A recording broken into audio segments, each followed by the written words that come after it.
I worked this extra job at Neiman Marcus at that time, I guess, since 2004. So I'm there every Friday. I had never seen Jeffrey Williams, to my knowledge, even come in the store. But a week, maybe two into my investigation, Jeffrey Williams comes in to Neiman Marcus, and I'm sitting on a stool. I've got on my City of Atlanta police uniform. I'm not a detective, in my detective attire. And I waved him over. I said, come here, let me holler at you right quick.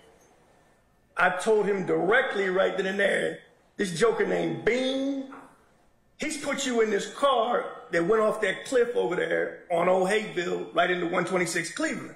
I said, I'm telling you that because you're going to get the discovery anyway from somebody else in the car. You know what I mean? You're going to learn this happened. I'm telling you up front, I'm giving you 100%. This guy's putting you in the car.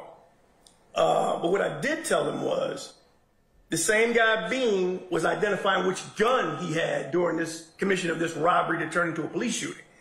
And I said, I'm not going to lock you up based on what Bean said alone. If there's DNA, because Touch DNA was really moving in 2013, if Touch DNA comes back with male profiles on him, I just said to him, boom. Are you going to make me come get you with a warrant, or will you give me a voluntary sample to eliminate you from this case? And I assured, I said, I'm not going to lock you up with what Bean says alone. I need something else. That's how I get down.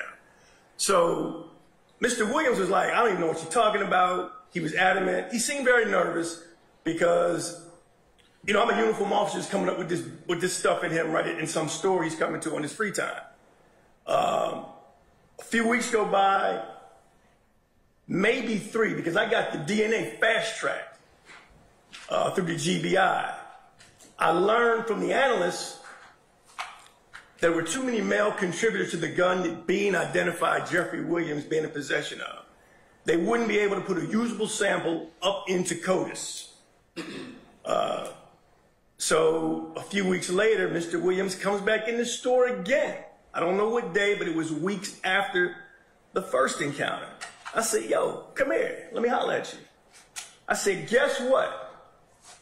I can't use that gun against you as corroborative evidence or evidence against you based off what Bean said.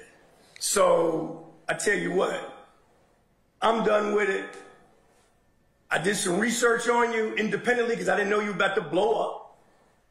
I said, and excuse my language, I said, go make $1 million, stay the fuck off Cleveland. That's what I said to him. Maybe a month or 2 goes by after that. I'm at Neiman Marcus again. Now Mr. Williams comes in the store with a couple of people, a small, I guess you would call entourage, just maybe some associates. But in particular, he introduces me to his sister, Dolly. Didn't know this sister at all. She gives me her phone number. They asked me, would I be their road security, collectively, between Mr. Williams and his sister. I was like, that's not what I do. This has nothing to do with this case.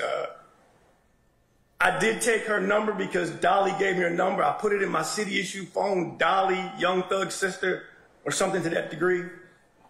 And that was the end of it. The 4th encounter may have been months on down the road, might have been 6 to 8 weeks. Mr. Williams comes in. We don't have any verbal contact in the 4th encounter. My stool that I sit on is right at the downstairs escalator going in menswear. Mr. Williams is with DK, real name Walter Murphy.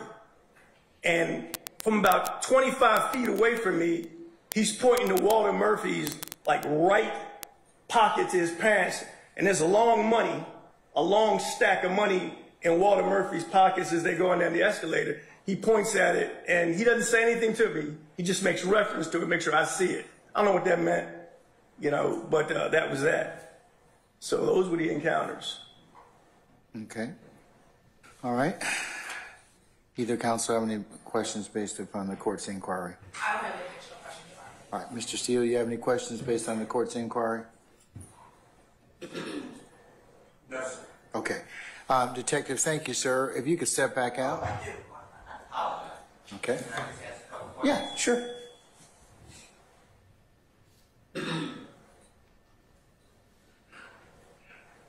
How are you today, sir? Mr. Steele, Good to see you, as always. Always a pleasure. Can I just ask you a couple of questions? Yes, sir. Did you in any way record, memorialize, write down, any type of note in any form? I'm not be expansive to remember any one of these 1, 2, 3, or 4 that you just. I did not. Okay. At the time, no. Okay, and when dealing with Mr. Williams, it seems to me that there's no custodial situation. This is just come over here. If he didn't want to come over there, he walks away. Is that correct? Okay, all right.